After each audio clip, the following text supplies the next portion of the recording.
students. This is my third and final video on how to write an outline. Just to review, so far we've gone over the top 4 elements that have to be on your outline, which are your topic, your general purpose, specific purpose, central idea. We've talked about the introduction. There are 5 requirements that have to be in every introduction. You can find those requirements in the video that is labeled How to Write an Outline Video 2. We are now in How to Write an Outline Video 3, where I will talk about the rules of outlining the body. We also talked about how to write a conclusion. There are 4 different elements that have to be a part of a conclusion, and that is also discussed in video 2. So let's talk about the body of the outline. So the purpose of the body of the outline is to explain and discuss your main points. So in the sample that I've been using, to find out what my main points are going to be, you can read the central idea at the top, or you can go to Roman numeral number 5 in the introduction, which also indicate what the main points are. So every speech that you deliver in this class, you're going to have between 2 and 4 main points. The example that I'm using right now, I have 3 main points. So the 3 main points that I'm going to be looking at in the speech body are discussing yoga's ancient beginnings in India. That's main point 1. Main point 2, I'm going to talk about what happened when yoga came to the West. And main point 3, a little bit about the current status of yoga. So the point of the body is to take each of those main points and explain them. I am not going to write the entire outline in this video. I am just going to talk about the structure, and if you have further questions, you can contact me. There are outlines within Canvas in a folder called Sample Outlines, and in that folder, you can find outlines that have been fully developed. I am just doing the structure and discussing the rules.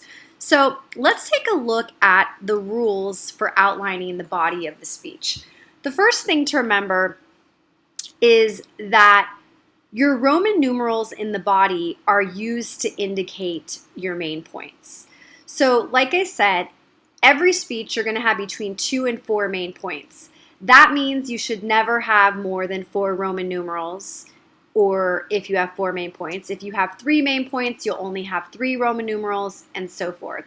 So your Roman numerals are the symbols that are used to indicate your main points. And your Roman numerals are going to be the symbols that are flushed furthest to the left of the page, as you can see right here. Roman numeral 1 correlates with main point 1. Roman numeral 2 correlates with main point 2. Roman numeral 3 correlates with main point 3. Of course, in the actual outline, you will write out the main point as a sentence and then bring in material to explain each main point. The second rule of putting the outline together, the body of the outline, is that letters and numbers are used to indicate your subpoints or your supporting material. So if we know that your main points are indicated using Roman numerals, that means letters and numbers are used to indicate your subpoints or supporting material. So your supporting material is used to explain your main point. So for example, right here I would write, first I would like to discuss how yoga began in ancient India. And then underneath that I would use letters and numbers to explain the beginning of yoga in ancient India. Rule number 3 in terms of outlining the body is that everything in this outline must be written in full and complete sentences. So this is called a full sentence outline, which means there should be no fragments, no phrases. Everything must be written in full and complete sentences. And you can take a look at the samples that are located within Canvas. Rule number 4 is you only want to include 1 sentence per symbol. So in the outline, every sentence is broken down one by one, and you use a symbol to indicate that sentence. So there should be no paragraphs. There should be no symbols that include multiple sentences. Every symbol will only have one sentence next to it. So everything in this outline is broken down sentence by sentence by sentence. Rule number 5, you want to include transitions, works cited, and parenthetical citations. So let's take a look at that. So what are transitions?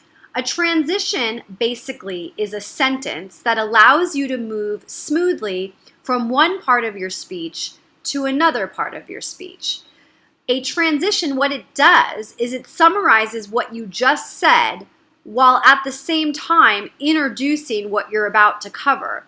So there are several places within the outline and your speech where you will need transitions. You will need a transition between the introduction and the body. You will need transitions in between your main points. And lastly, you will need a transition in between the body and the conclusion. So make sure that you include transitions. You also will need, at the end of the outline, a works cited list. So tell us where you got your information from. All of these speeches, you are required to do outside research. So make sure that you have a bibliography that indicates the sources that you use to complete the project. Lastly, you want to include parenthetical citations. So within the actual outline, I should see some places where you indicate where the information is coming from. So for example, when you're talking about yoga's ancient history in India for supporting material, you might say, according to the philosophy of yoga written by Joe Smith, and then whatever material you use from that book. So you want to cite sources throughout the outline that tell us where the information comes from. That's what parenthetical citations are. Lastly, you want to label everything. What does that mean? What is everything? So the 4 elements at the top need to be labeled: topic, general purpose, specific purpose, central idea. I want to see the word introduction. I want to see the word transition. I want to see the word body. I want to see the word conclusion. And I want to see the words works cited. So everything must be clearly labeled. So this outline is definitely different than probably most outlines that you've written in your lifetime and in your academic classes. It is extremely detailed. It contains basically your entire speech, word for word. It's going to have all your research. It's going to have your introduction, your body, your conclusion. It's going to have source citations. It's going to have a bibliography. Everything is written in full and complete sentences, must be typed. So it's a pretty serious writing assignment. And I will tell you this, I'm going to end this lecture by telling you that the more closely aligned your outline is with this format that I describe, the better your speech will be. There is a direct connection between well-written outlines and great speeches.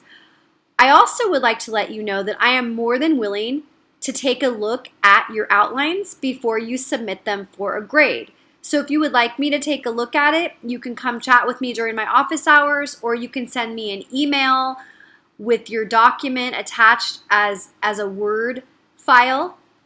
You can call me on the phone, but I'm more than willing to help you out if you have any questions. I hope all of this makes sense, and good luck with writing the outline.